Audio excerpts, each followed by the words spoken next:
Assalamualaikum warahmatullahi wabarakatuh. Perkenalkan, nama saya Anita Putri Duyanto dari kelas Sosiologi 3B akhiran NIM 056. Di sini saya mendapatkan tugas untuk ujian akhir semester dari mata kuliah Sosiologi Industri yang mengimplementasikan menggunakan 4 metode analisis pabrik tahu UUD Sumber Makmur yang tepatnya di Barat Leke, Kamal, Bangkalan. Saya sangat berterima kasih kepada Bapak dosen pengampu mata kuliah Sosiologi Industri, yakni Bapak Dr. Ari Wahyu Pranata, SPIM SOS. Oke, di sini aku akan menjelaskan tentang bagaimana sih awal berdirinya pabrik tahu UUD Sumber Makmur ini. Jadi gini, awal mula berdirinya tahu UUD Sumber Makmur ini berdiri pada tahun 1974 loh. Awal berdirinya karena sang pemilik tersebut pernah bekerja di salah satu pabrik tahu yang berada di kota Surabaya. Dengan bermodalkan pengalaman dari pabrik tahu tersebut, akhirnya beliau berinisiatif ingin membuka pabrik tahu sendiri, namun berada di Pulau Madura, yang tepatnya nih di Barat Leke, Kamal, Bangkalan. Awal berdirinya pabrik tahu tersebut memiliki 6 karyawan loh, yang terdiri dari 3 karyawan laki-laki dan 3 karyawan perempuan. Namun sekarang pabrik tersebut memiliki 35 karyawan loh. Oke, selanjutnya di sini aku akan menjelaskan tentang bagaimana sih skema pemetaan sosial, interaksi, dan relasionalitas dalam masyarakat di sekitar pabrik tahu UUD Sumber Makmur ini. Di bawah ini, skema pemetaan sosial menggambarkan bagaimana sih interaksi antara pabrik produksi tahu UUD Sumber Makmur ini dengan lingkungan di sekitarnya yang terkait dengan adanya hubungan dengan pabrik pembuatan tahu tersebut. Oke, selanjutnya di sini aku akan menjelaskan tentang bagaimana sih contohnya skema pemetaan sosial pabrik tahu UUD Sumber Makmur ini. Awal mulanya, pabrik tahu di Sumber Makmur ini mengambil biji kedelainya langsung dari petani loh, di kota Surabaya tentunya. Karena menurut sang pemilik dari pabrik tahu di Sumber Makmur ini, biji kedelai dari petani kota Surabaya memiliki kualitas yang baik dan bagus untuk produksi tahunya. Lalu, biji kedelai tersebut diproduksi langsung menjadi tahu putih. Setelah menjadi tahu putih, langsung juga didistribusikan kepada para pedagang tahu yang berada di pasaran. Dari pedagang tahu di pasaran, beralih lagi kepada para pedagang keliling, warung makan, dan para ibu rumah tangga tentunya. Oke, selanjutnya merupakan tahapan social mapping pabrik tahu UUD Sumber Makmur. Yang tentunya awal mulanya yakni dari petani kedelai, lalu biji kedelai tersebut diproduksi menjadi tahu, langsung didistribusikan kepada para pedagang tahu yang ada di pasar. Habis itu langsung didistribusikan lagi kepada para pedagang keliling, warung makan, dan masyarakat atau bisa juga ibu rumah tangga. Dalam metode social mapping ini bertujuan untuk melihat lebih detail interrelasi masyarakat yang ada dalam pelaksanaan dan pengembangan pabrik tahu UUD Sumber Makmur ini. Selanjutnya, analisis metode social mapping dari pabrik tahu UUD Sumber Makmur. Analisis dengan menggunakan pemetaan dalam metode social mapping ini diperoleh dari hasil analisis kebutuhan yang diperoleh dari pelaku industri tahu terhadap lingkungan. Dilakukan analisis ini guna mempertahankan industri tahu, pengembangan, dan meminimalisir permasalahan yang ditemukan dalam pabrik produksi tahu tersebut.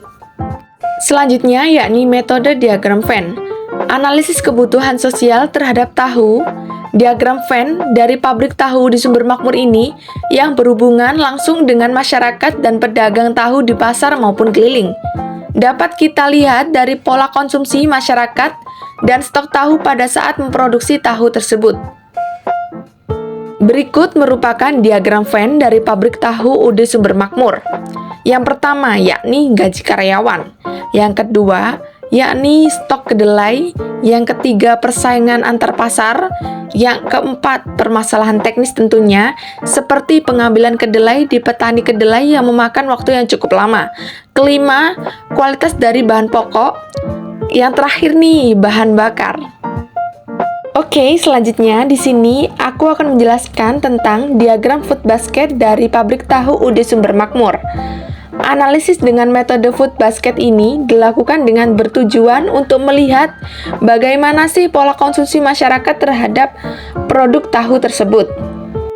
Bisa kita lihat dari hasil analisis food basket di pabrik tahu UD Sumber Makmur. Yang pertama nih, pola konsumsi produk tahu dapat dilihat pada diagram di atas menurut stratifikasi sosial pada masyarakat.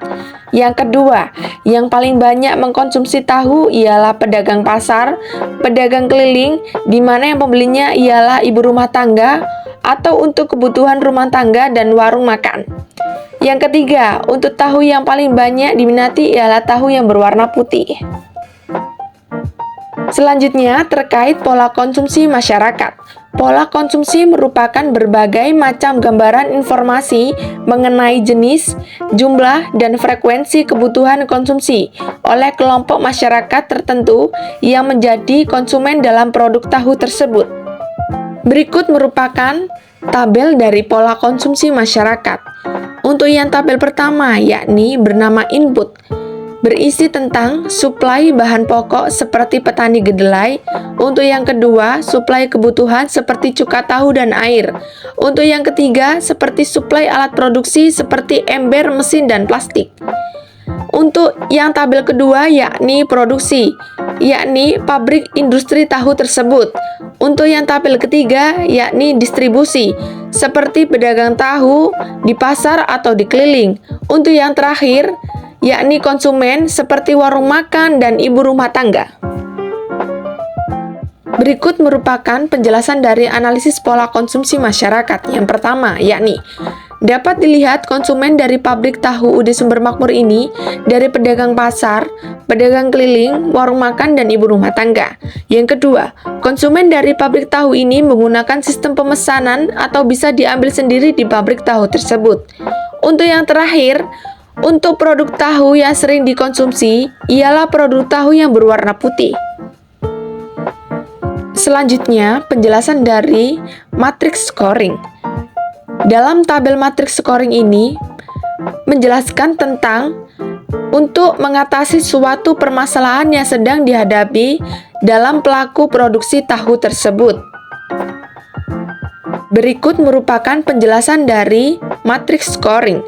Matriks scoring didapatkan dengan berbagai indikasi seperti yang pertama, kesulitan mendapatkan bahan pokok, yang kedua, kegagalan pada stok bahan pokok, yang ketiga, kurang menjaminnya stok adanya bahan pokok. Di samping merupakan matriks scoring UD Sumber Makmur, untuk bagian isu, yang paling tinggi ialah tentang bagaimana industri tahu tersebut dalam mengatur dan mengolahnya memiliki bobot 22, rating skor 5, akhir skor 110. Untuk kekurangan, yang paling tinggi yaitu tentang jumlah tenaga kerja yang kurang banyak, memiliki bobot 21, rating skor 5, skor akhir 105. Bisa dijelaskan dalam tabel di samping untuk mengetahui dan mengurangi adanya risiko multitafsir terhadap ketentuan proses bisnis.